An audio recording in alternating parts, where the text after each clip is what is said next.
Okay, why don't we go ahead and get started? I'd like to call this meeting of Ctac to order, and if you would please call the roll. Yes, sir, Mr. Chair. Mr. Sharpenberg? Here. Mr. Birch emailed me that he is not able to attend tonight. Ms. Durant, also not able to attend. Glenn Goldsmith? James Powell? David Swan? Here. Jacob Clay? Here. Micah Cunningham? Mr. Holloran is attending remotely. Are you with us, Neil? Neil, are you online? Yeah, come on later. Jerron Hayes. Here. Matthew Rowe. Here. Josh Brock. John Castellarin. Here. Patricia Encarnacion. David McLaughlin. Here. Justin Chenault. Michael Hoyt. Ken Pogue. Tamara Banks, I believe, is attending remotely. She is on silent. She's got a couple of computers on her desk and taking a class at the same time, so Mrs. Banks is attending remotely. Rupert Farley. Here. Larry Gross is here? I'm here. Okay. Great. Jane Leeds. Here. Great. Good to hear your voice, Jane. Dustin Thank Savage. Dustin Savage. And Rodney Thomas is also taking classes both March and April and not able to attend. I am Becky Golden, and Lana Bizot is here. And our captioner today is Katie Jocelyn. Thank you, Katie, for your captioning services. We do have a quorum, Mr. Chair. Okay, good evening. We're going to add one item to the agenda under 8C, and that's going to be a discussion of the bylaws as it pertains to remote attendance and constitution of quorum. Are there any other agenda items that somebody would like to add? Move approval of the agenda as amended. Okay, and again, let's make sure we can cite names for the people doing it. Mr. Farley has moved to accept the agenda as amended. I actually had a statement, John Kessler. I was wondering, because 8B, it says resolution 2226, but it doesn't have that, and this public comment has already started. Is that an actual action item, or is that a discussion item? This, I believe, is an endorsement. It's an endorsement of the CMP. Have they already opened the public comment? It's in the public comment, so it's more of an information item, I think. You're right, as opposed to an action item. Because they already endorsed the public comment period? Okay. They've begun the public comment period. Yeah, so it's an information item. Yeah, so an amendment to the agenda that 8B, you'd strike the action item from that. Okay. Thank you. Any other amendments to the agenda? That's the same question. Okay, there's a motion on the floor. I approve the amendments. Okay, Mr. Farley approves the agenda with the two amendments. Is there a second? I'll second. John Kessler. Okay. Motion has been seconded. Any other discussion? All in favor? Aye. Any opposed? Thank you, Jane. Any opposed? Any abstentions? Okay, we'll proceed with that agenda.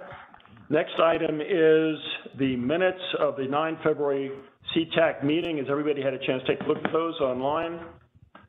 This is Rupert. I move that the minutes be approved. Mr. Farley has moved for approval of the minutes for the previous meeting. Is there a second? This is Matt. I second.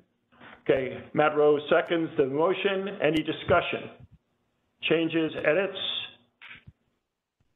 Hearing none, I'll call for a vote. All those in favor of approving the minutes from the last meeting signify by saying aye. Aye. Aye. Opposed?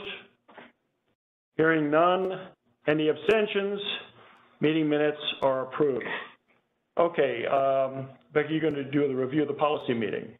I suppose I should be able to. Mr. Ollis is not here, and It shall be noted. I am prepared to tell you what, Lana, if you could go to the policy committee website, and let's take a look at that agenda.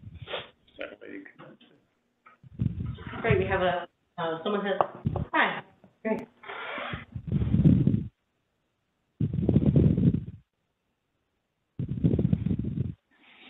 Hold down.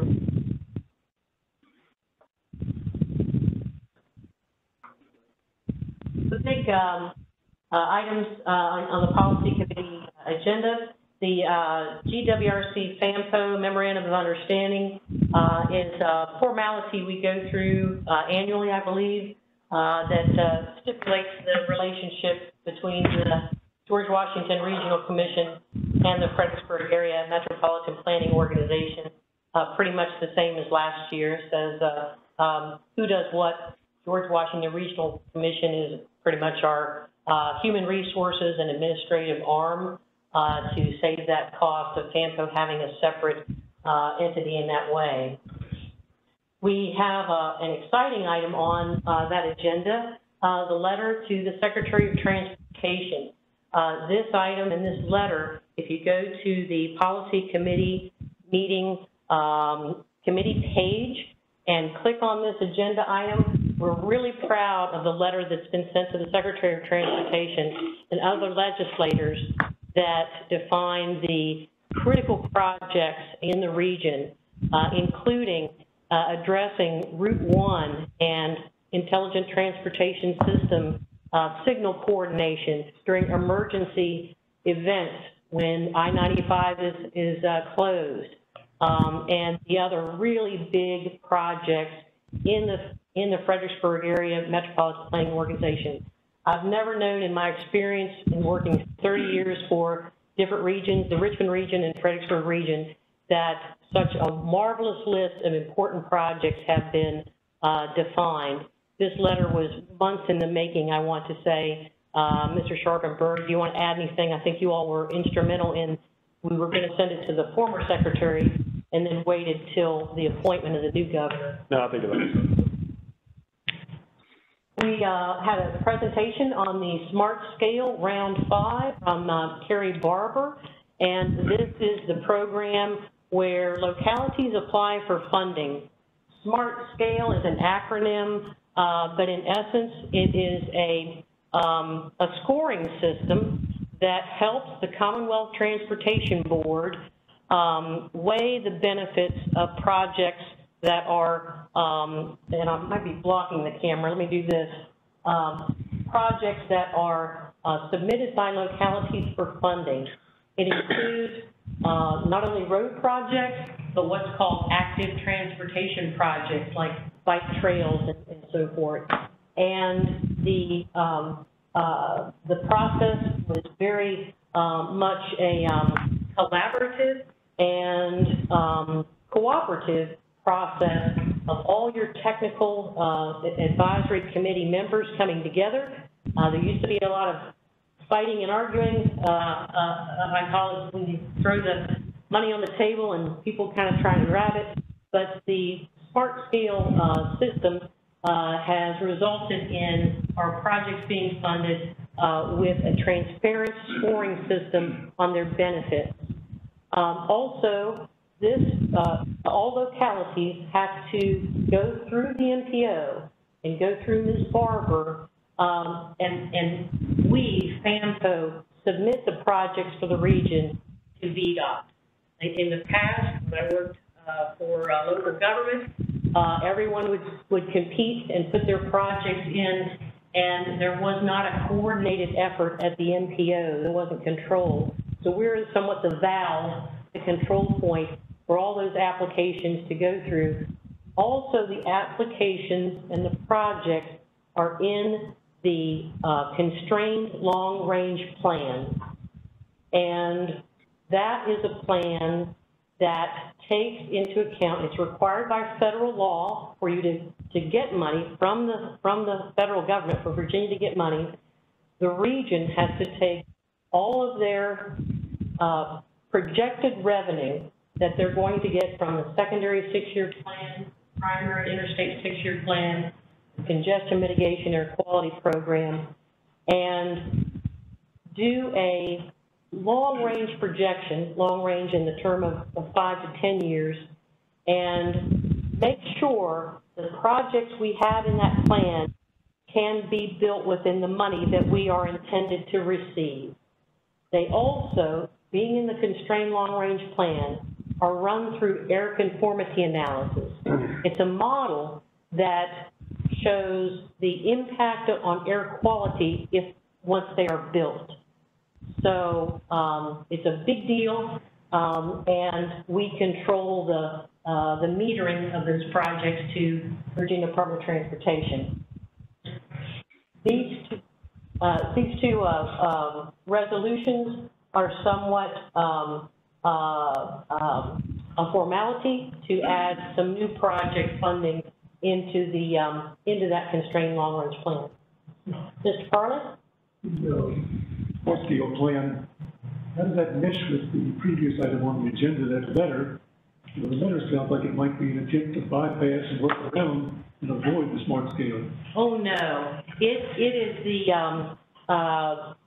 it's the highlight. These are the highlighted high-level projects that some of which are smart scale applications. Others are more high level. We're saying, hey, we want more. We want you to do more. So the two are companion items. So that letter addressed projects that were outside of smart scale?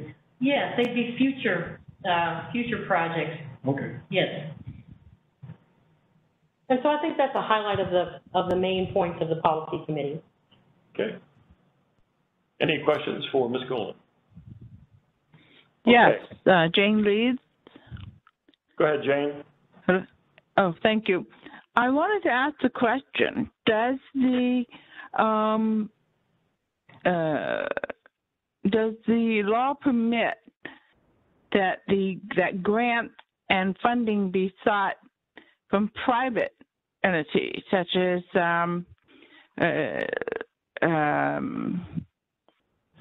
foundations and grants from private concerns? Is that allowed? Are the transportation agencies allowed to seek out and use private funding or grants? Yes. Or yes, does Ms. it all Leeds, have to come from federal agencies? Oh, no. The funding sources include local funding, and a grant such as you might describe would be locally appropriated. For example, I know you live in Spotsylvania County. Let's say county staff or became aware of a grant. I know one of your passions would be a grant to install a sidewalk along Harrison Road. And that would be a road that it might have, we've talked about this, Jane, you and I, maybe it's a road that has an open ditch system. And in the traditional sense, VDOT would not want a sidewalk without guardrail protection or railing for the people to be able to walk and not fall into the ditch or the vehicle to run into the pedestrian.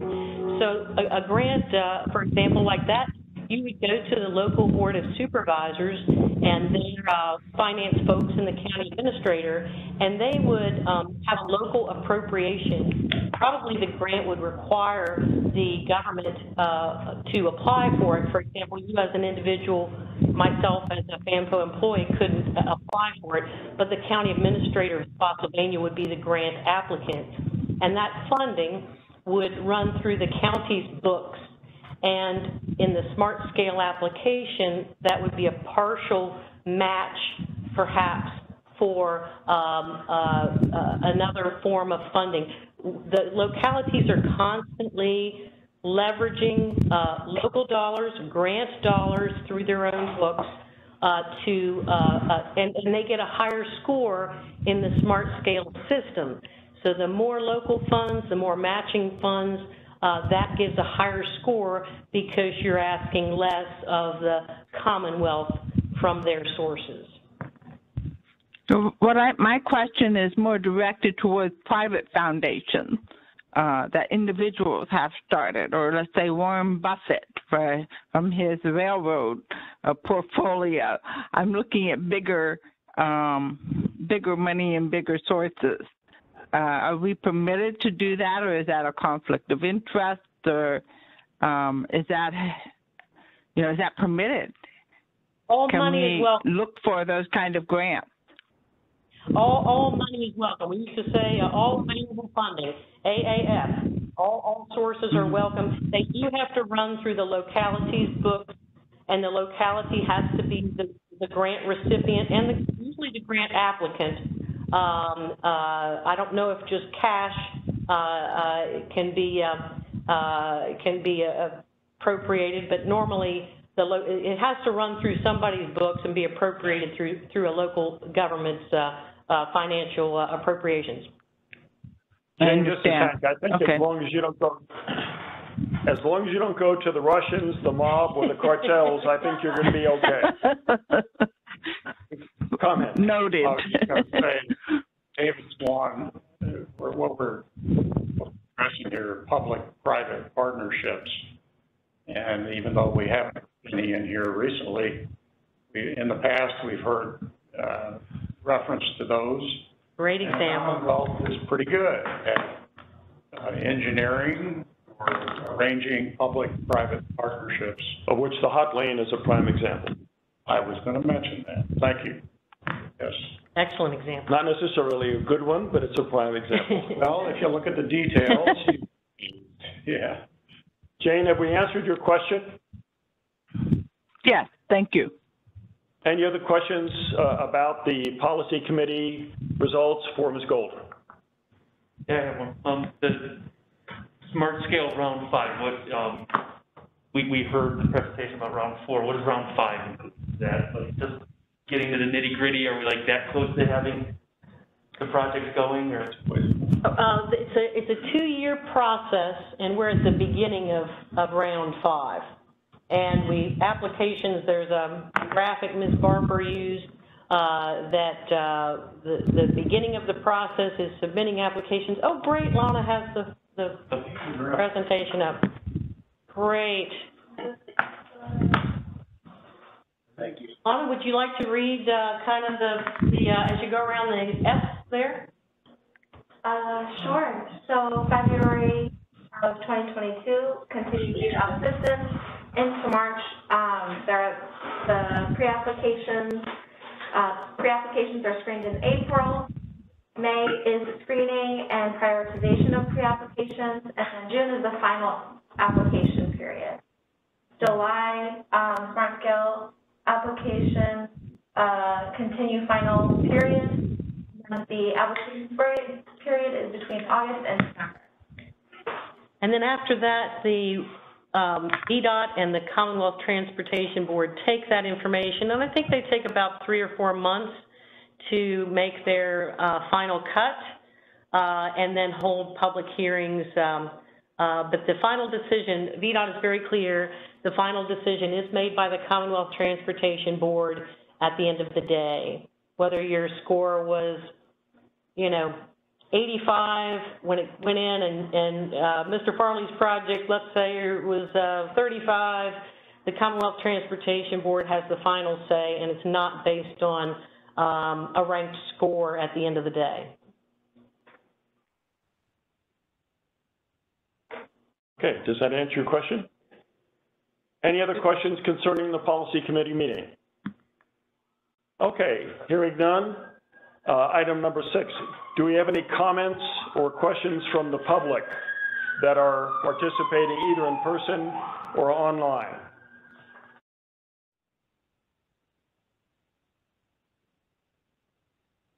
Hearing none, we'll go ahead to item number 8. Somehow we lost item 7, but that's okay.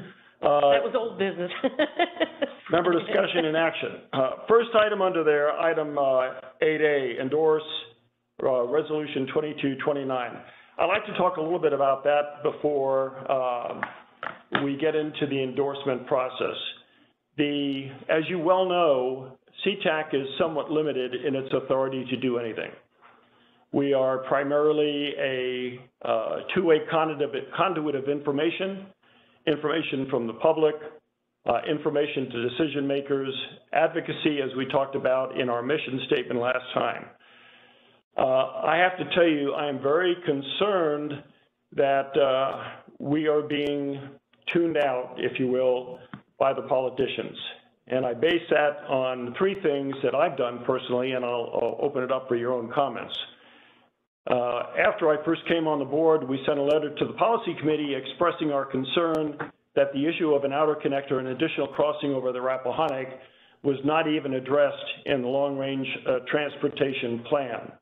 And I can't think of any other issue as evidenced by the outpouring of support for petitions and other things that has more public interest than an outer connector. To date, we have not received any response back or an acknowledgement from the policy committee on that letter. I then went to the Stafford Board of Supervisors and gave a presentation during their public comment period about the same subject, and that said this is something that your constituents are interested in, and we need to do something, at least start the process for planning. I had a supervisor come to me afterwards, said, yeah, I need to talk to you, and tried to follow up, and nothing happened. On the 24th of February, I drafted a commentary piece for the Freelance Star about the same subject. Now, the fact that the Russians attacked the same day in Ukraine might have diverted a little bit of attention, but that commentary piece laid out the same issue that said, politicians need to do something. We can't kick this can down the road. No response. It seems to me, at least in my opinion, that if we were to have any kind of impact, they need to listen to us and take the things we bring to them at least under consideration, if not seriously. Because right now, an issue like the outer crossing is fairly simplistic, although it's complex in the funding and the politics and all the rest of that. But when I look at the congestion management annex that we got a chance to read, and there's some excellent ideas in there, and you're going to hear from Jane Leeds a little bit later about some of the possibilities for mass transit opportunities. If we're going to make this region better, we're going to have to advocate solutions that politicians or maybe some other folks don't want to hear, but which are essential to solving the issues around the area. And I have to admit, Rupert, with the exception of the outer crossing, I would agree with them that we can't pave our way out of this. I don't think... With that exception, what makes that exceptional? Only because the geography gives us no other option. But there are some good ideas out there which some of you have already talked about and brought to my attention and are going to discuss tonight. And if we're going to get anybody to pay attention, we've got to get in their face. I am going to vote no to endorse the long-range transportation plan, and I would propose, with Ctac's approval, to send a letter to the chairman of the policy committee saying it is essential that a outer connector be considered in your plan, as this is a problem that is not going away. We didn't say it had to be the top 5. We didn't say it had to be executed next year, but we said you need to get it into your plan to demonstrate serious and a recognition for the problem. Well, let me just finish. I have no problem getting in anybody's face if we as a body are going to be able to influence the outcome. And I know I'm speaking heresy, but politicians don't have all the answers. The citizens have a lot of the answers, and I think their opinions should be heard. You had a comment. Clarification. Did you say you were going to send a letter as an individual? No, as chairman of Ctac. As representing Ctac. Correct. So you'll be wanting to bring that draft of that letter to the table for us to vote on before you do it? I could give you, here's kind of the timing. I could send that, or I could have Becky send that around, but it's not going to be, it's going to say something like, as a body, Ctac does not want to endorse the plan due to the critical failure to address the issue of an outer connector. We brought this issue up to you by letter. To date, we have heard nothing about this. We feel it is essential that it be considered as part of our region's transportation plan. Ideally, it would be good to get it in front of you, draft copy, but the next meeting of the policy committee is at the end of the month. And I just want to get... Better is totally wrong and out of line, but aside from that issue, you shouldn't be sending letters without the committee's approval. Well, we sent a letter previously where we discussed... That was voted on and approved, as Dave McLaughlin, we voted on, approved, and it was sent. Even though I didn't agree with it as the chairman at the time, that was presented to that. We had discussed essentially what the content would be. In the interest of time, we did not circulate it at another meeting.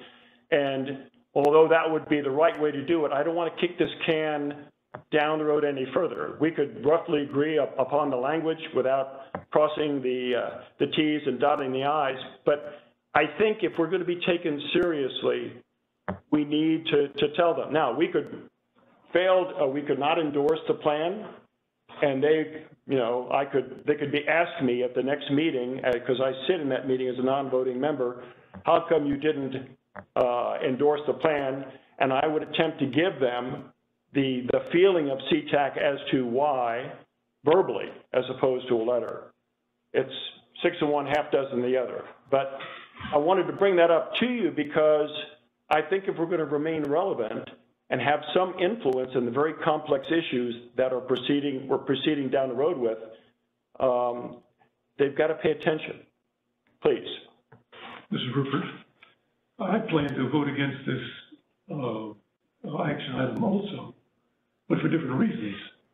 It's because there are too many plans already in it that are exactly like the one that you're proposing that have gotten us into this mess to begin with. So how are we going to rectify that because I'm voting against it for the reasons I just stated, it's going to look like with your letter that I'm voting it for your reason, which is contrary to good planning. I'm kind of curious, though, what other plans or projects in there are duplicates of what I've proposed? They're not duplicates, but they produce the same results. They're putting more darn asphalt down, encouraging more people to move here, and crapping up the roads all over again, and encourage more suburban sprawls, which has resulted in the United States using more energy per capita than any other country in the world, and crapping up the planet. Well, I understand your point. I don't agree with parts of it. I'll open this up for discussion. I think if we just let this sucker go forward, we're missing an opportunity. Matt, go ahead. Just a question. So you said that you brought this up to the Stafford Board of Supervisors. Stafford Board, the publication in the Freelance Star, the letter to the Policy Committee. Okay, letter to the Policy Committee. Did you bring this up in a Policy Committee? I know you're not a voting member, but you, again, like you said, you can bring up. Yeah, I talked to him as to why we sent the letter and our concerns. Okay. And no acknowledgement whatsoever. Okay. I think one of the things that I worry about is that this is what you're suggesting here is a very bold action, right? It's vote this down and attach the letter to it to get in their face about it, right? You know, to send a signal. If they ignore this, I feel that in some way hurts Ctac's credibility moving forward. Like if they just say like, oh, you voted no, whatever. Is there another way to do this? Well, I'm open to hearing it, but let me address at one point. To be very blunt, I think in the eyes of a lot of people, Ctac doesn't have credibility and doesn't have a presence. And I know some of you have mentioned, you know, you try to get up with a letter that says, a hat that says FAMPO or Ctac, and people wonder what that is. And I think we're only going to have some kind of influence for my reasons or your reasons if people know about us and participate. If you go back and read the editorial that I wrote, it was a commentary piece, not a letter, a commentary piece which the publisher published as such. It says the public needs to get involved. That was at the end of this because transportation is too critical an issue to be left solely to the politicians.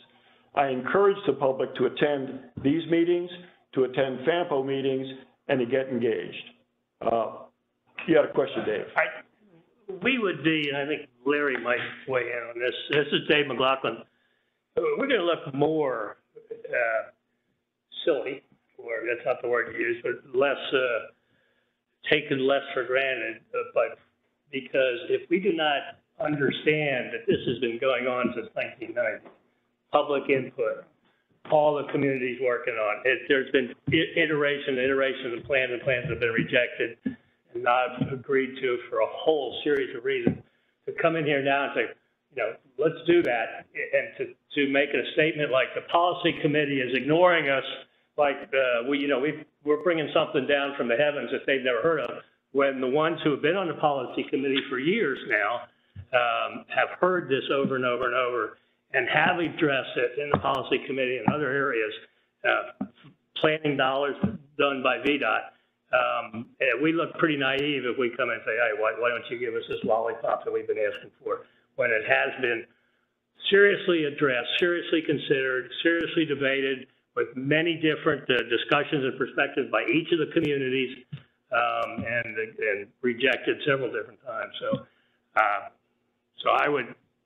I'll just say that I would object to the letter, not for the same reason as Rupert, but for that reason. Any other comments? Yeah. David. So, Mr. Chair, Jane Lee? Hold on just a second. Jane. Sure. Hold on, Jane. Go ahead.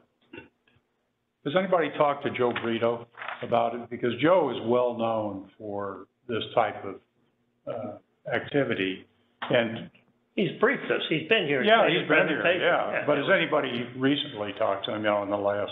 What do you mean by weeks? anybody? I'm sorry. I'm sorry. No, it's okay. You're all right. Has anybody on this committee talked to Joe about where he is right now with it? Because it would be probably prudent for us, for Hank, to say, hey, Joe, we're thinking about adding some emphasis to this with the policy committee, because frankly, we feel we're being ignored. And see what he said about that. I would be interested, because he is a former Spotsy supervisor. Stafford. Was he Stafford? What? No, Stafford. I should know that because I've been here 36 years. I apologize for that slip. Allow me to address it. Yeah, go ahead. He addressed us. He had a full presentation. I was here. We've had that. Yeah. And he has addressed the policy committee since then. And he has had editorials in the paper. So yeah, what was their response? Do you know? they listened to him, yeah. Yeah, they listened. So I mean, that's what I'm saying. It's been out there. It is not a, a Well, surprise. let me just close by, I don't want to prolong this, but there is bad atmosphere when you bring this topic up, and I was here when it originally floated, let's say, and I wasn't on this committee or even involved. The only thing I did was drive on the roads. I didn't worry about them like I do now. But there is bad blood, and Larry probably knows, because he knows the players. I know some of the players as well, and I think we'd be better suited. I don't know if I was an outsider coming in here from the Metro today and giving advice. I would say maybe a conversation with your county representative, test the waters there. I know Darrell English is new, Stafford County. I don't even know if this is on his mind, or I'm sure he's been here, he's been here a long time. He probably knows about it. But I would say that if some of the board members, and I'm not saying the majority, that sit on the policy committee say, yeah, I don't know if it's coming to their attention, if they're being told. I don't know who the chairperson is right now. I think that's just changed, hasn't it, for policy committee? Spotsylvania County. Spotsy, okay. Mr. McLaughlin of Spotsylvania. Yeah, Tim McLaughlin. So, I know Tim McLaughlin. He and I have a history and a common background. And I think just testing the waters there to see, and maybe, were you ever told why they didn't respond? There's a couple of reasons. Some of them think it's too hard. Some of them think they've got other things to do. One supervisor told me, who's not on the board right now, that they wouldn't endorse Joe Brito because they didn't want the commercial dollars to go to Fredericksburg rather than something in Stafford, which still hadn't been built.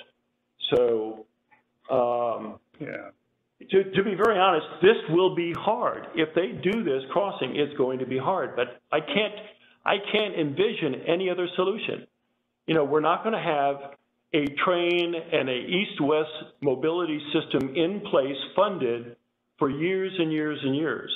We're not going to have other options other than to give, and I'm not talking about the interstate traffic, I'm talking about residents of Stafford and Spotsylvania and Fredericksburg, give them another option, because with the exception of a massive snowstorm where Waze directs people down Raymond Church Road and all these other little roads, truckers are going to stay on 95 and out of desperation may jump out to Route 1, but they're not going to go out to wherever this outer crossing is. But the residents would like alternatives, and it's the single greatest issue that is voiced to me, voiced formally in means of petitions and so on.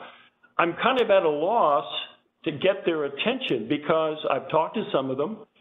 Some of them will give you the political nonsense of, well, we'll go to the federal government next year and all the rest of that. If it's not even in the plan, that tells me that it's beneath their radar and it will go away. Yeah. And normally I like to do things the nice way, of course.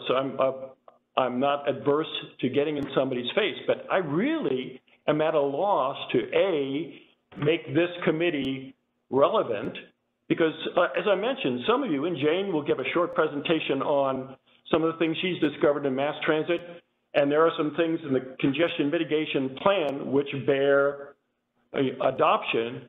That's not going to get the time of day if we don't get the politicians out of their comfort zone and into doing some things that are right. Now, I know you disagree with this solution. I'm not in favor of putting 6, 8, 10 lanes at I-95, but for this reason, I think at least the county residents and the city of Fredericksburg residents need an alternative, which is why I'm dead on for an additional outer crossing.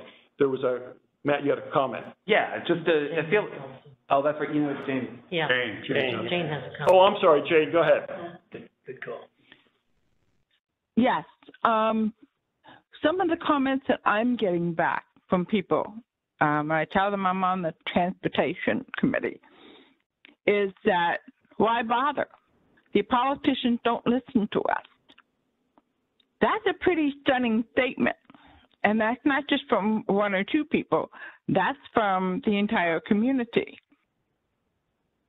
Because they have gone to the Board of Supervisors on many occasions about other things, planning committee for, new things being put in the neighborhood and new business ventures and a way to expand the tax base for the community. And they are overrun. They never get, they give their opinion, they give their advice, they give their viewpoint, but it's never taken. So people are just so disenchanted that they're not willing to give an opinion because they don't feel they're going to be heard. So I have to agree with the chair in that unless we make the politicians sit up and take notice, people are just going to give up. They're not going to give their opinions. They're not going to give because they don't feel they're being heard. And I think that is a very poor reflection on the board and any policy committee or any other entity when people just feel so disenfranchised that they're not even going to attempt to be heard. I've tried to get people to go to board meetings with me, take me there because I can't drive, and they won't go. They say it's an exercise in futility. And that's a very damning statement. And I sense that that's where a lot of your frustration is coming from, Mr. Chair, is that, people are starting to move away from giving us the kind of power that we need, if you will, to advise these people when people are starting to feel so disenfranchised that they're not going to offer an opinion because they don't feel it's valued. I think they need to hear that. Hold on just one second. If I can just tail on to that, I make a point of reading all the comments for any letter to the editor or a commentary piece or whatever in the Freelance Star that pertains to transportation. And they're very revealing. Now, you have, some of them are the same group of 2 or 3 or 4 folks, but the common thread among all of them is a sense of futility. This doesn't make any difference. It doesn't make any sense. They're not going to listen to us. Fill in the blank.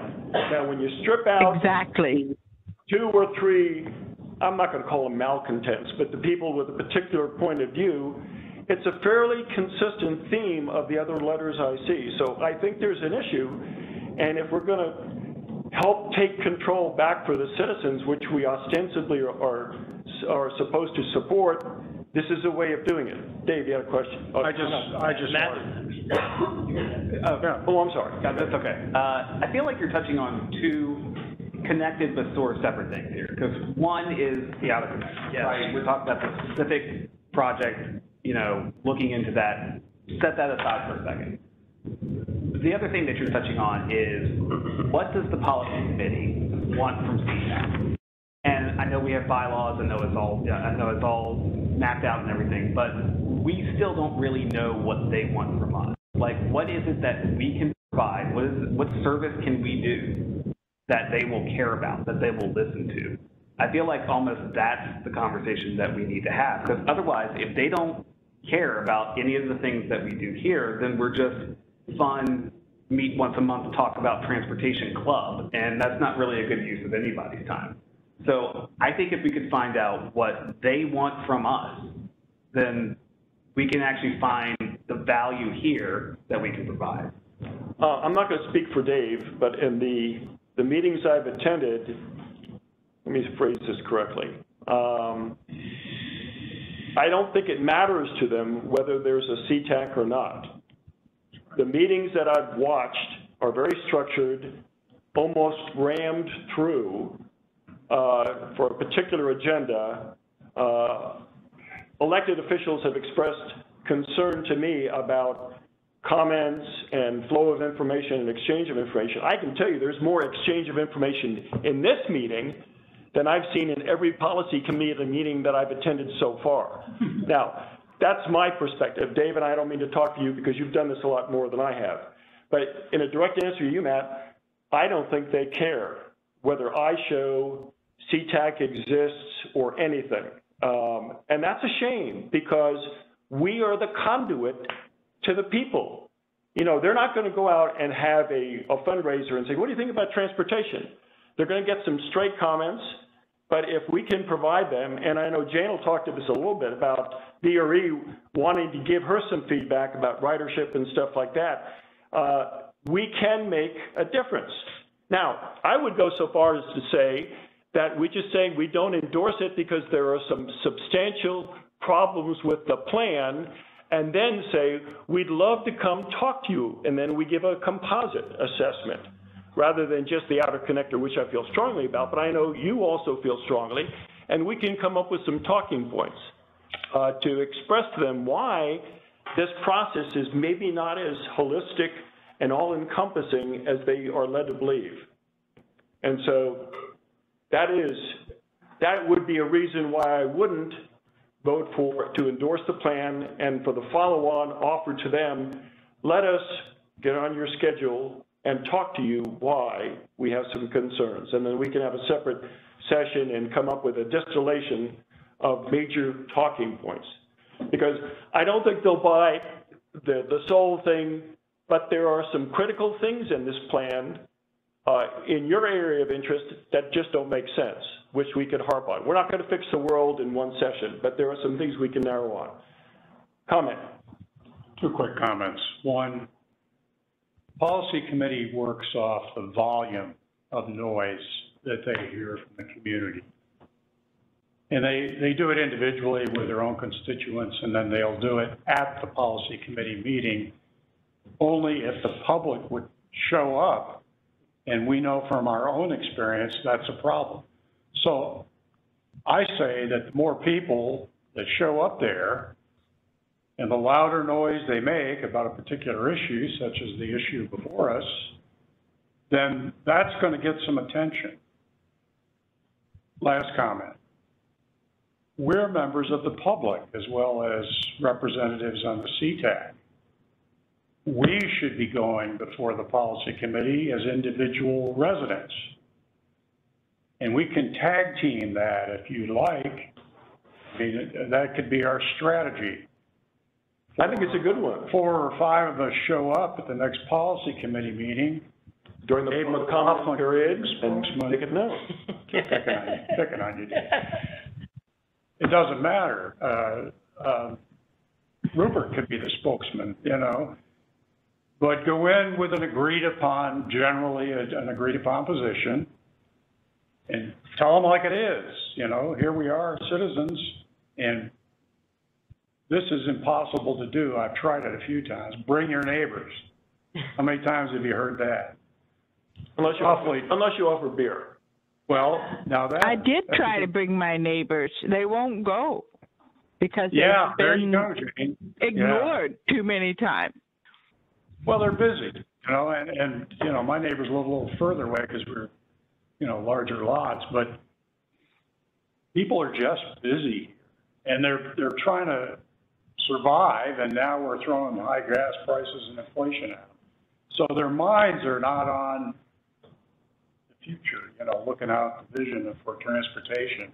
It's too bad, because it ought to be part of their thought process. I think it's a good approach. Let's put the captioner, that was David Swan's comment. Yeah, thank you.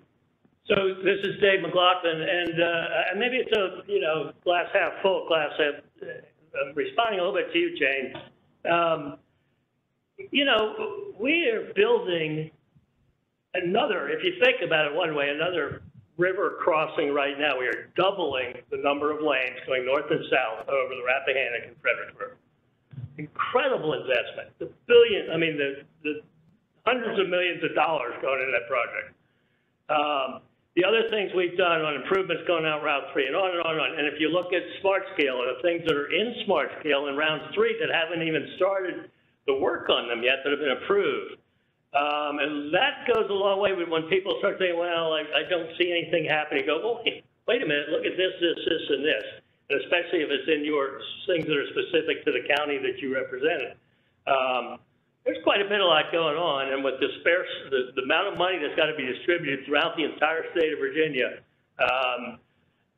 you're swimming uphill if you start going to the state and the CTB and say, oh, we need another crossing over the Rappahannock, and they're going to say, we are building for you right now 6 more lanes crossing the Rappahannock. You know, there's got to be some perspective here on the big picture. And what's actually being done and has been being done for a long time.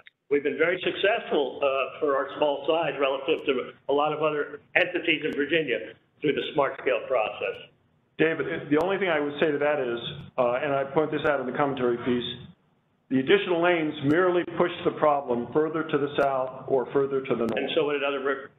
Yeah, and we saw that a week and a half ago. They got to tie in 95 south to 6. That's right. So, and had that briefing. I'm sorry?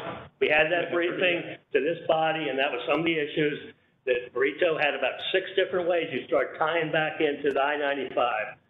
It doesn't, that's kicking it further down too. I think the real comment is just give people a different way to cross the river. Whether they go to 95, they go to 3, wherever the heck they go, they just need another way across, which when those lanes get congested, they don't have, unless you want to rent a boat. Yes, sir. This is Rupert. Yeah. Just to back up Dave's remarks with a little different twist. Back in the day, when they were first considering river crossings, there were 5 corridors being considered. One of those corridors was corridor number 5. which is exactly what Dave was talking about. They're building corridor number 5 now, so it's kind of ridiculous to go out asking people, let's have 2. Instead of taking 1 from that list of 5, we'd like to have 2 from that list of 5. That not only is that bad planning, but that just makes no sense financially. I would disagree with you, but it's no point belaboring it tonight. So this is why I brought up the issue. So there's a couple of ways we can do this. You can either approve or support the long-range plan or disapprove it. That's the first decision tree.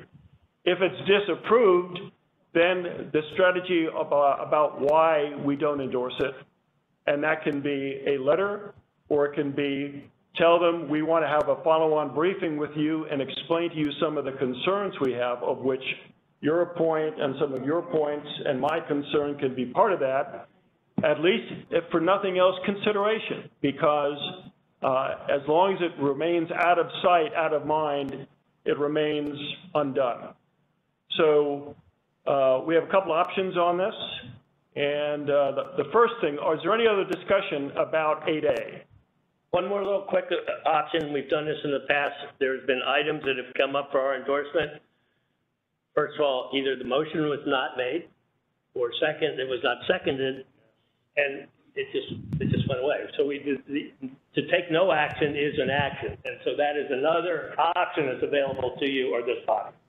Now, you're correct. It could be, we could leave it and it could die. The problem with that, though, is unless we tell them why we didn't do anything, then it's, yeah, so I'm comfortable with any of those approaches, but I think there needs to be some kind of follow-up to explain to them that A, we're a tremendous resource and we get input, B, there are concerns about the plan, and C, we could be a better conduit for public involvement if you, I won't say take us seriously, but if you use this as a resource.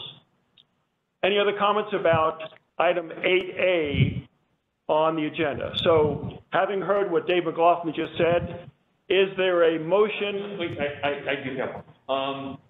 This is John Castellari. I'm just wondering how much push you have here, because we did send, as a committee, we did send our letter to the policy committee. It's public information now, but it is not appearing in the LRTP information. Would it be something that we would just be okay with saying we can go through the process of endorsing this resolution with the understanding that our collective body's letter to the policy committee be included in the public comments? And that way, our statements are there, they're acknowledged in the form of having everything that's collected, all of like 7, 8 chapters and all the appendices, and have our comments there in that document as part of the picture. Would that be enough? It's an option, but and the only comment I would make to that is that we're not the public. We double as the public, but we're chartered to be an entity of FAMPO. And so I think we need to have, I hate to use the term respect, but I think we need to have the presence and the cachet so that we're a little bit more than just members of the public. Then could we go through the process of approving, so say that resolution, and ask them to add our letter as a separate appendix to the entire? We can obviously, I don't recommend it, but we can do it. So I'll tell you what, get other comment. I move to pass resolution 22-29. Okay, Rupert Farley has moved to pass, endorse, I think is the term. Endorse resolution 22-29, which approves the 2050 long-range transportation plan. Is there a second? I'll second it. I'm Larry, I second it. Larry Gross. Larry Gross seconds the motion. All right, the motion has been made and seconded. Discussion. Any further discussion about this motion? So if we vote, this is Matt, if we vote this down, we could still go ahead with an idea like Dave brought up, where we could just not endorse one way or the other, either, you know, put our endorsement on it or specifically reject it. We could just do nothing and send the letter that maybe ask them to. No, because if The motion, is to endorse it. Mr. Chair? If you motion that is Mr. Chair? disendorsing it. This is Jane Is it Lee. though? Yeah. Okay, It really is. because I didn't know if it would be like putting a different motion out there that says, okay, we are rejecting it. Like, I bet you have nightmares about Robert's rules. No, I don't think that we can do that. So you can either approve it. okay. You're the problem maker right there because he seconded it. Now it's a motion. I was gonna say. Okay, so the motion's been made and seconded. Any further discussion? I have a comment, Mr. Chair. Please go ahead, Jane Jane. Lee. A very wise person once said to me, silence is acquiescence. So you are agreeing to whatever's out there by remaining silent. I don't agree with the long-range plan. Hello? Oh, no, we're listening. Did you say we don't agree with the long-range plan? She does not. I know. No, she doesn't. I know what she said. Yeah. Okay, are there any other comments, Jane? Any other comments Other from than the anybody silence else? is acquiescence, yes, that's my main comment, is that if we don't respond, then we are agreeing to it. Okay. So this is about the motion, but it would be about whether it passes or not and how it's handled after that. It's going to be hard for you. You're going to think about this. Say it fails or it is passed, either way. You will have the opportunity to, when this comes up at the policy committee, and say the Ctac decided, we decided we are not going to endorse this or we are endorsing it. But then you'll have the opportunity to say why. Now, your challenge is going to be capturing the true feelings of this board. Absolutely. I'd say it because it's not going to be unanimous. That's right. Well, that's something I don't take lightly. And my comment, at first, let's deal with the motion and then we'll talk about strategy. So the motion has been made and seconded. Any further discussion? Okay, all those in favor of, I'm sorry? Sorry, Hank, it's Neil Holleran from Spotsy. Am I coming through all right? yeah, we can hear you. We got you, Neil. Yeah, so my last comment on this whole thing after listening to it so far is we've already sent the letter about the LRTP not including some other cross connect, right, that we sent back in November, and for the policy committee and or FAMPO to consider adding something to the plan. So that letter's in play, right? And it was voted 7-4 on this Ctac committee to send that letter. So there were 7 people that approved and there were 4 that said, no, we shouldn't. And we're going to vote now. And if it is voted in the same manner, say 7-4, to not endorse this approval of the LRTP by the policy committee, then that's your example that you use to the policy committee going forward. And then we can move on from that, because there's no real other thing to stand on as the committee, you know, in regards to whether the LRTP that FAMPO wrote for 2050 includes the cross connect that we all want them to do. And then we still, as a committee, fight and have Joe Brito come in again and talk about his options, or revisit some of the studies that have been done in the past about other cross connects as a committee to look at that and figure out, you know, what we should do in the next 25 years until this 2050 plan comes to fruition, in which case most of us won't be here, and the rest of us won't care. But, you know, that's your option. That's what's going to happen. I mean, that's clear to me. So just for whatever that comment's worth, we can go ahead and vote. Okay. Any other comments? All right, I'd like to call for a vote. All those in favor of endorsing Resolution 2229, approving the 2050 long-range transportation plan, please signify by saying aye. Aye. 1, 2, 3, 4. There are 4 ayes. All those opposed signify by saying nay. Nay. Nay. 1, 2, Nay. 3, 4, 5, 6. Okay, the nays have it.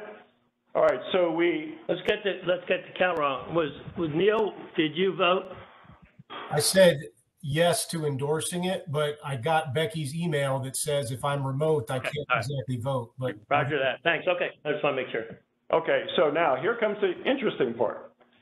The motion fails to endorse the transportation plan. Next steps. And this is where you guys are going to have to trust me. I would propose to go to the policy committee, inform them that after a serious discussion, we do not want to endorse the plan because there are aspects of the plan that we have deep reservations on, and we would welcome the opportunity to brief them as to those issues, of which Rupert has some points to raise. You may or may not have a majority viewpoint within the committee, I don't know. The crossing obviously is an issue. There are other things in the plan in terms of, I'm sure Jane has some things, but this is something you're going to have to trust me on, and I'm not going to go outside of my lane because that's my responsibility. Yes, sir. I don't trust you already. Thank you, Dave. No, but you said deep. You use the adjective deep. 6-4 is not. It was close, and we're not endorsing it, but it was a close vote. I won't use the term deep. So, I mean, see that you're it was the same position I was in, but I had to go for it because I was against it, but I had to represent us on an even. That's fine. It's a difficult position, that's all. Yeah. And I'll write my comments out a couple of times to make sure I've got the wording straight. What I would like to see out of this is they understand that we would like to talk to them in a substantive way so that they understand some of the issues that their constituents feel and that we have observed that need to be considered. That's the bottom line. Because if we get them to pay attention, this is a major victory, in my opinion. So I don't think there's a need for a vote on that. This is my promise to you as the chairman of the group, to announce to them that it failed to be endorsed, and we would welcome the opportunity. I would move against the letter. I'm not going to provide a letter. No, he's going to brief it. I'm going to brief them. Comments. Get up as the non-voting member and explain to them that we didn't approve it and we would like the opportunity. There'll be no letter. Right. Sir. I'll just say that having sat where you sat, having been up before the policy committee, that's exactly your job, what you should do. I support it, I think. Yeah. Dave supports it as well based on our experience here. Yeah. And I would also say that the idea of some of us going in disguise as members of the public and voicing some concerns is a good thing too. Yes. It provides reinforcing fire. Yeah, well, and I will provide the eyeglasses, the noses, and the mustache.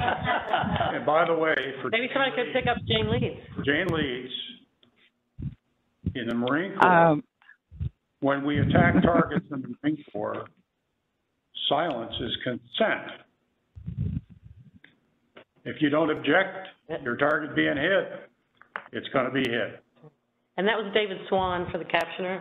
Yeah, that's just an antidote. And maybe somebody could pick up Mrs. Leeds to come to the policy committee meeting. Give her a ride. I'll give you a ride, Jane. Okay. All right. Resolution 22-26, item 8B.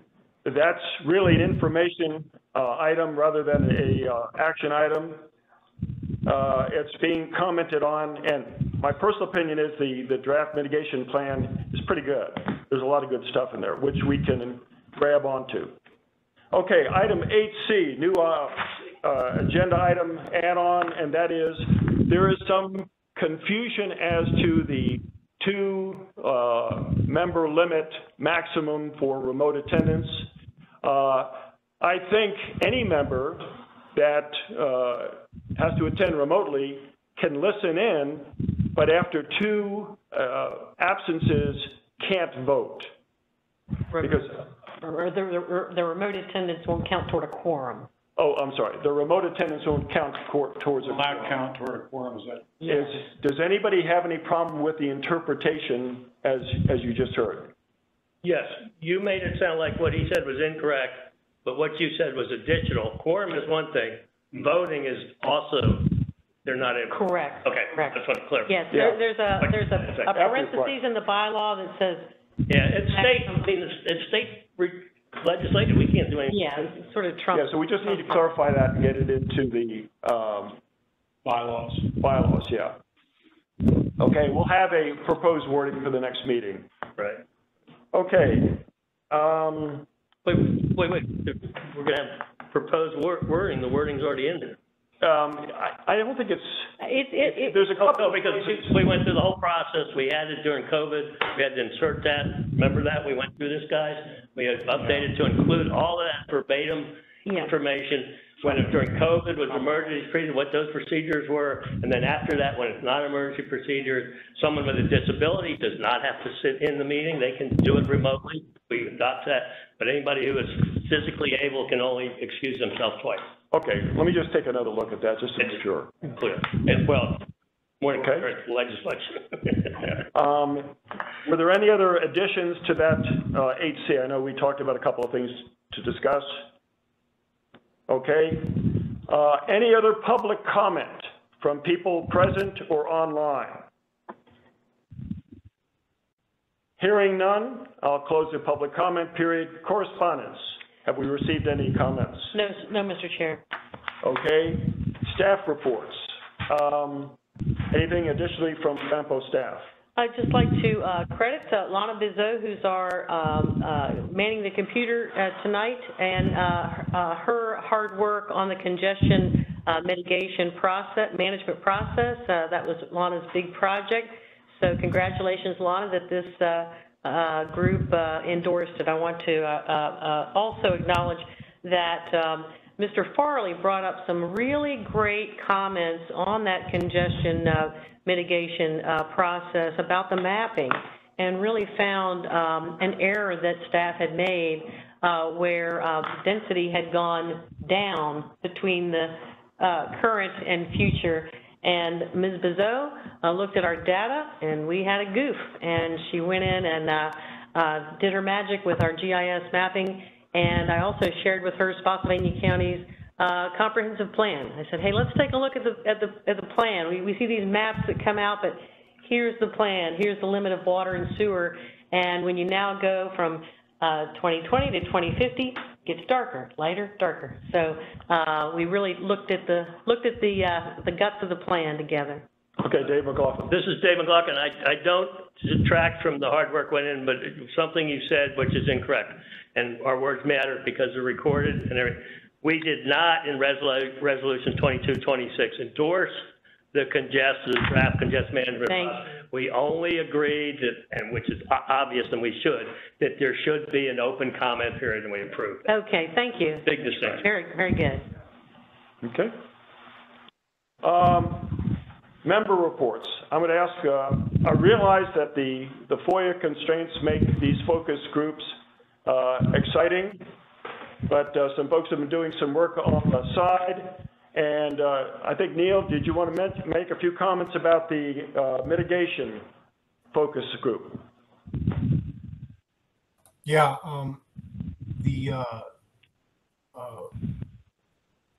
traffic mitigation, right? The work so far has been mostly just looking at the SOPs that you put together, Hank, and that we've looked at as a committee for the last couple of meetings here. And I would just go so far as to say, as part of the congestion mitigation or the traffic mitigation effort focus area, that the outreach, the plan review, and advocacy portions of those duties associated with the group are as good a recommendation as I've probably seen on my 2+ years here on the committee. Looking at aspects of that, definitely looking for a couple of more people interested in potentially talking about this. I know one or two of us have been in coordination over email underneath whatever the FOIA recommendation is to avoid any extra paperwork on the FAMPO part, which I understand, but also realize that, it's not like we're all out to conspiracy theory all over congestion mitigation plans and figure out, how to really do bad things and violate FOIA. But be that as it may, I'm looking at the congestion mitigation plan, and while I have not looked at every single map and dove into the weeds like Rupert has to find all the mistakes, it does have, as you said, Hank, a lot of good information in there about current crash and volume data, and also potential long and short-term strategies that everybody should be aware of in their various jurisdictions and what it says.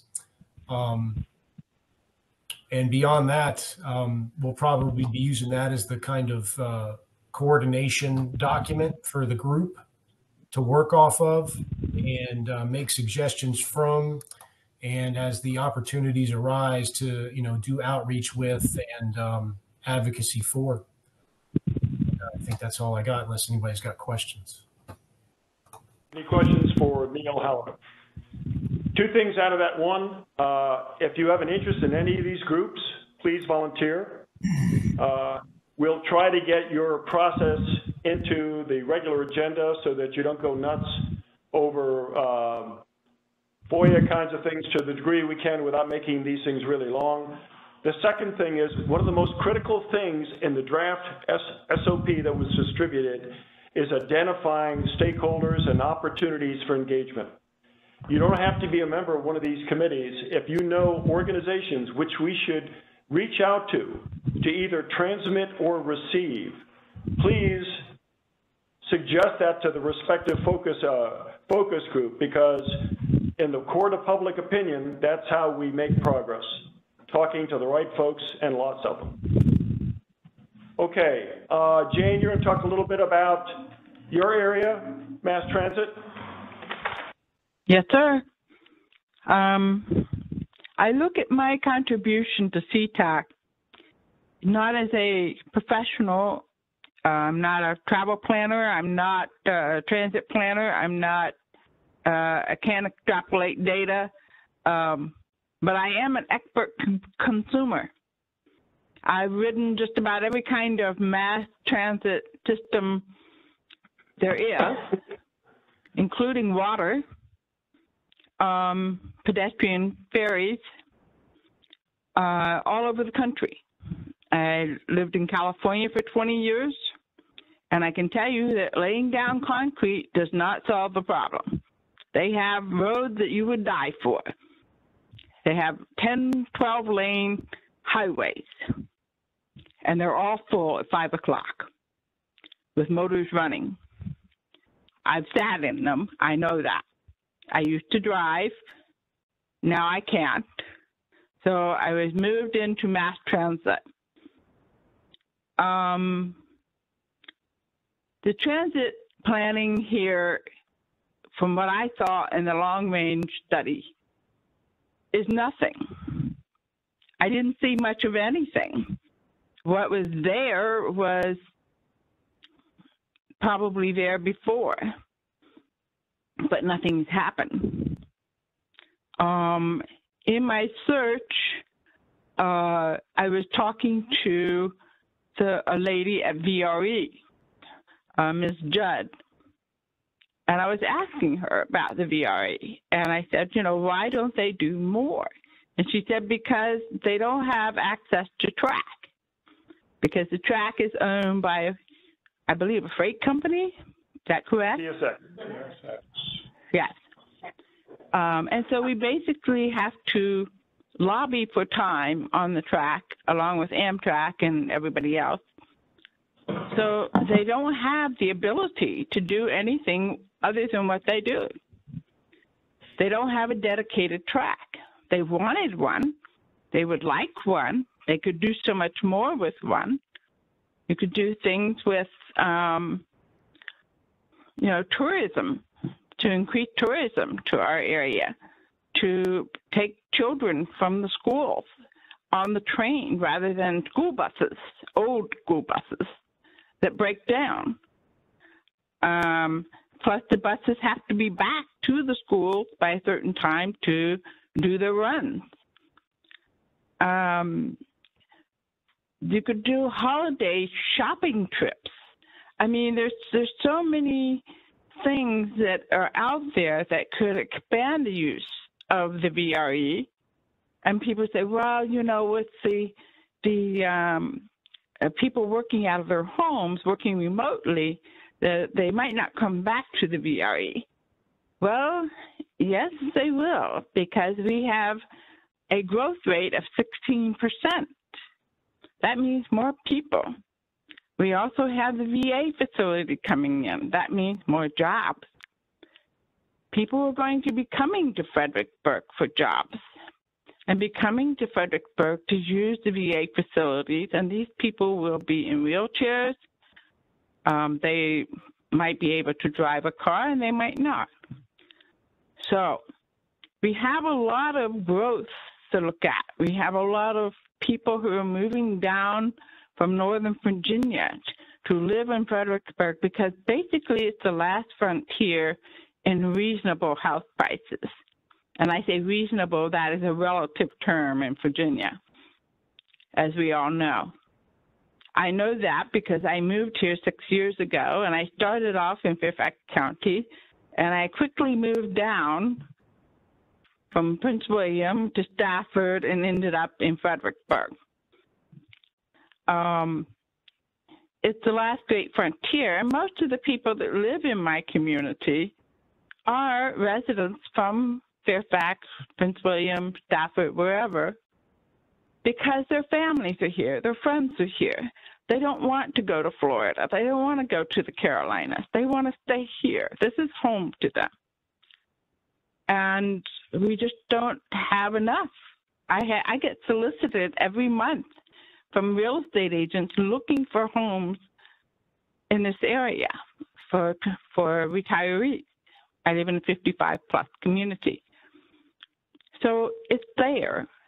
And these people, because they are older, many can't drive or don't like to drive long distances or can't drive at night. So the VRE will be a perfect solution, except for it's parked on a track most of the day. It's only allowed to run in the morning and the afternoon. And that, to me, is a wasted resource. Those trains are sitting there resting. The staff, it's hard to get staff to only work a certain number of hours a day. And they have to have a rescue plan for people who are working up in D.C. and then maybe get sick or have a family emergency, and they don't have a car to go home. So they have an emergency plan to get people home. Well, that's costly. That's expensive. You know, it's this taxi cab from D.C. to Fredericksburg. For how many people? You know, so people are not stranded in D.C. at their work, at their job site. So the VRE really, the staff that I talk to, they really want to do more and expand the use of that resource, but we can't because there's no track for them to run on. And you know, it's really a shame because you'd have people coming down to the ballpark, to the historical sites, and there's a climate change benefit as well. You have less cars. And all of the reviews that I read every single review on the VRE, and every one of them said, even the negative ones, that riding the VRE is better than driving. That's the bottom line. So I think that's a very telling, you know, these are people who say, oh, the delays, it's expensive, it's this and that and the other, but they still agree that it's better than driving.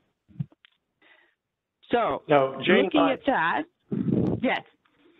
I didn't mean to interrupt, Jane. Jane and I talked at length about, there are some excellent examples around the country of mass transit systems that are developed and work.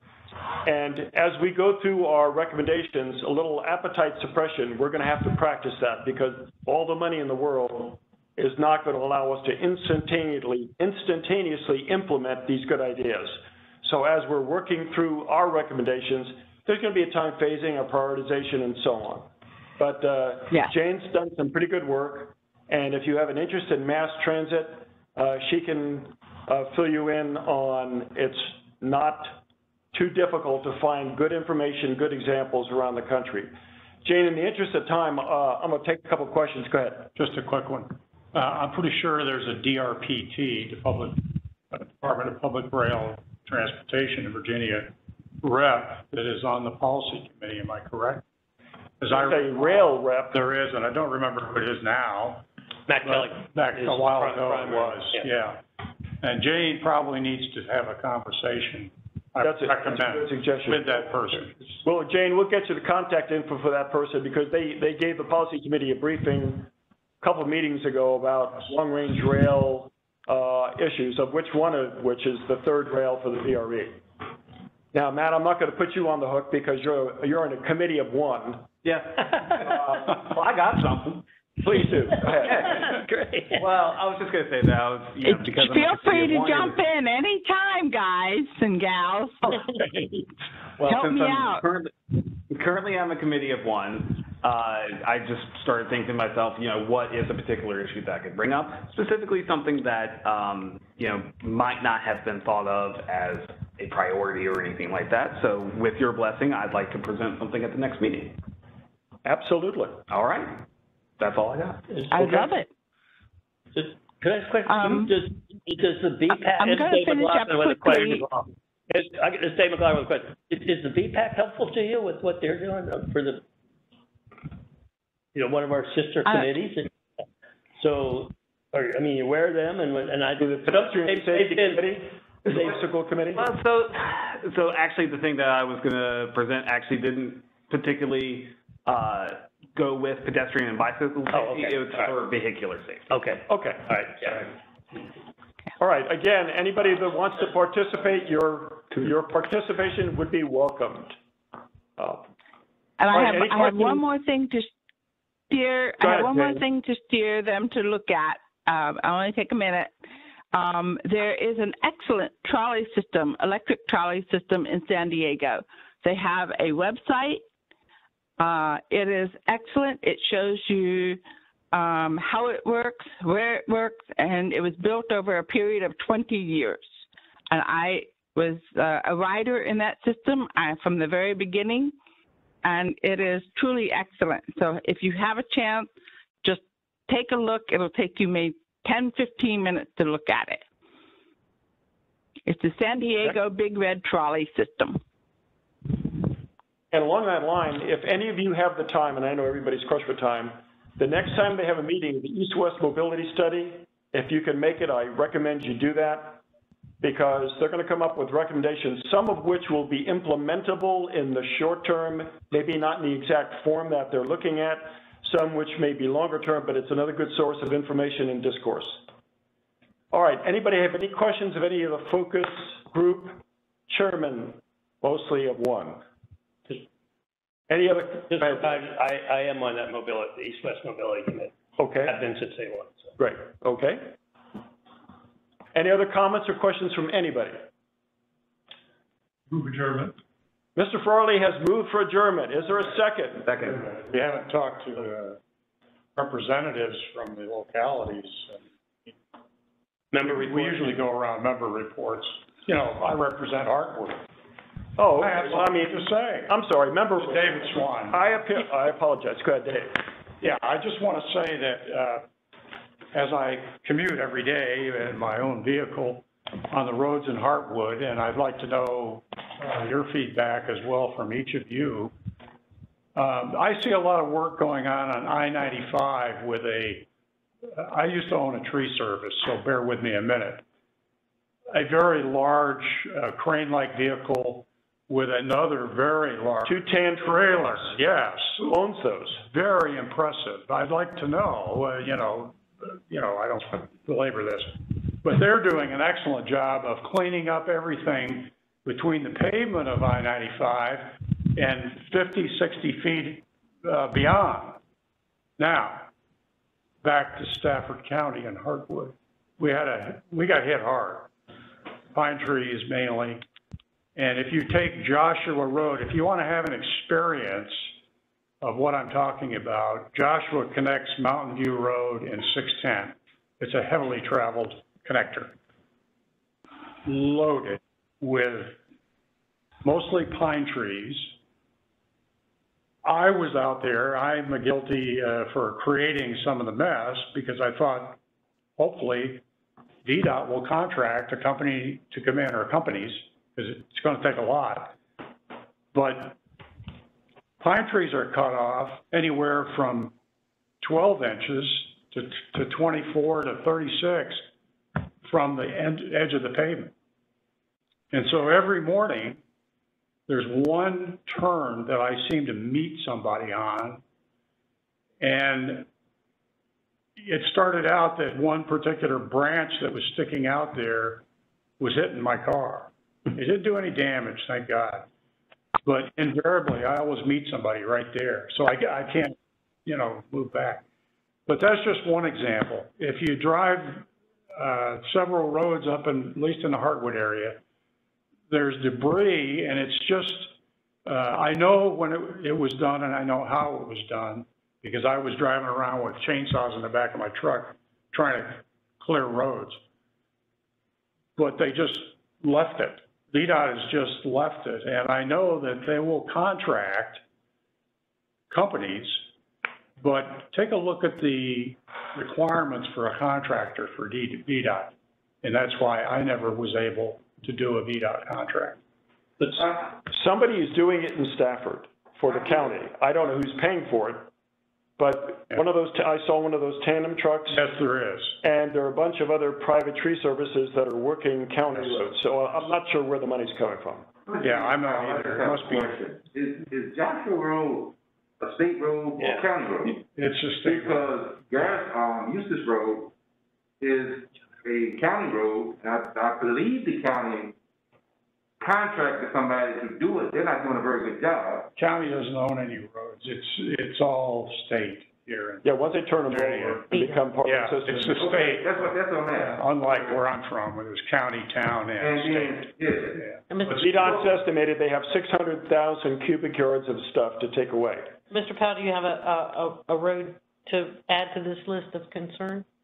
Yes. Just that they're not doing a very good job. Whoever contracted these people, because like he said, they come along and they'll be doing it for 2 weeks, and Eustis Road is maybe 2 miles long, complete. My gosh. And they've been doing it for 2 weeks, and they're cutting these trees, not completely down, but away from the walking path. Just back. Yeah, just back. Just back far enough. White line, pretty much, right? Exactly. Yeah. So, that's my... I think it's entirely dangerous, and if you have to pull off for any reason, to move over for a policeman or an ambulance, you're going to be hitting, you're going to be puncturing your car with logs, basically. Performance has been not consistent, so my recommendation would be direct it to your supervisor. Yes. And let them hook into the VDOT rep. If it's a VDOT issue, if it's a county road, they'll go to Parks and Rec, which has been doing a lot of that work too. And if you want an exciting road, go down Raymouth Church Road as it crosses Able Lake. Yeah. And I'll do that. Do that, just for the head. Yeah. All right, the motion has been made and seconded. Any discussion? Call for a vote. All those in favor? Aye. Aye. Any opposed? Any abstentions? Yes. All right. Thank you, ladies and gentlemen, for a very difficult meeting. Can I have 1 minute of board time? On behalf of Member of the public? Crystal Banucci, who's running for... Can't do it. Can't do it. No. Okay. We want to be involved in the committee, so maybe I'll just talk to you about how we can do that. Any other questions? All right. Adjourned. We are adjourned. Thank you for your forbearance. Thank you. Hey, Larry.